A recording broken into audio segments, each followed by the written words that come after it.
Peter Zeihan here, coming to you from Colorado. The news on March 21 was all about how the Europeans are starting to seriously discuss the concept of a full ban on all Russian oil, natural gas, and refined product exports. Now, this is still in progress. It's probably not going to happen this week because it requires a lot of countries that have been very hostile to the idea over the years of agreeing to go with it. But it's time to start talking about what that looks like because it probably is inevitable and it'll almost certainly happen in April. So first, a little bit of background about how the Russian system works. When the Soviet Union broke up, they had a lot of big fields that were being tapped, not necessarily to generate the most money, but just because the Soviet system didn't value efficiency. You've heard that from time to time. Anyway, everything went west. There were a series of pipelines that started in northwest Siberia, traced southwest and west to eventually getting to three specific locations. The first one is a major pipeline that goes through, major pipeline system which goes through Belarus and Ukraine and into Poland and then on to Germany. The second one is a pipe that terminates near St. Petersburg that finally came online in the post-Cold War area at a place called Primorsk, so it's on the Baltic Sea. And the third one goes to a pre-existing superport on Novorossiysk, which is on the Black Sea. So two Russian ports, one pipeline system. These are the ones that are to a degree interconnected because these pipeline networks trace not just through Siberia or Europe, but all the lands in between. So this is what the Russians also use for their own internal distribution. And during the Soviet times, that's what they used for distribution into Belarus and Ukraine as well. All of these are going to get shut down.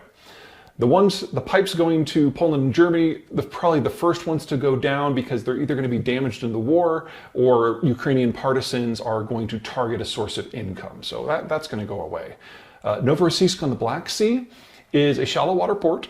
It can only take small shuttle tankers, and anything that goes out then needs to go through the Turkish Straits as well. Well, the Turks have declared Russia a belligerent because it is, and there's a war on. And so insurance companies have been pulling insurance policies for any ships that try to go to Novorossiysk. So the only ships that can go are those that can get a sovereign indemnification from another country.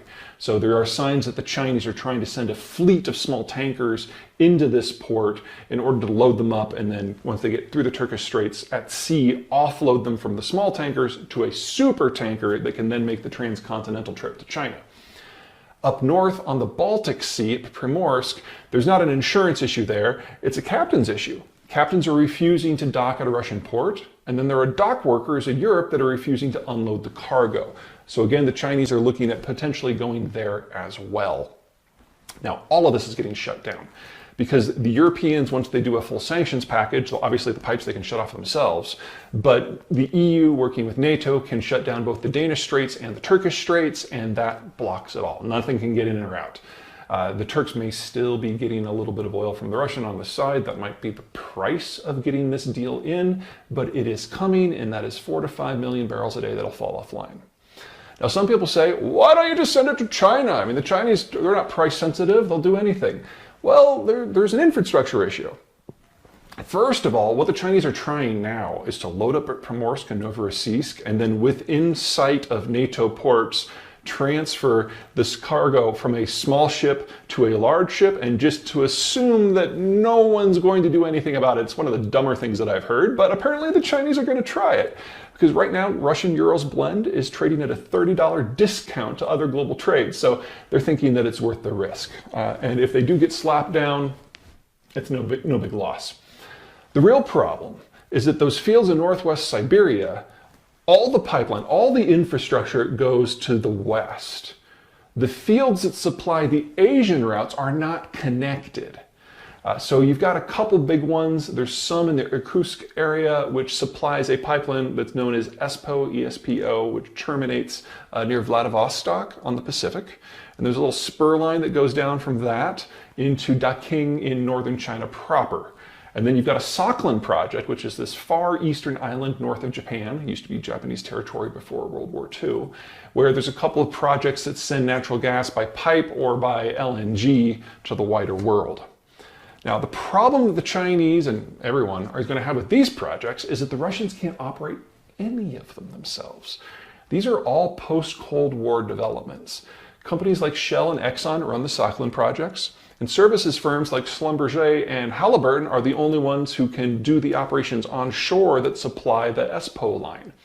Well, over the course of the war, they've all pulled out. In fact, Halliburton and Schlumberger just announced their withdrawal on March 18 and March 19, whereas Exxon was one of the first out the door.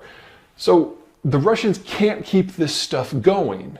And linking the Western infrastructure to the Eastern infrastructure would require a series of pipelines that are longer than the distance from Anchorage, Alaska to Miami through largely virgin terrain.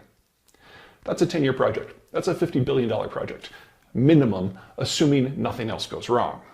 So not only are we looking at a collapse in Russia's ability to send crude west, we're looking at a slower collapse in Russia's ability to send its pre-existing flows south to China.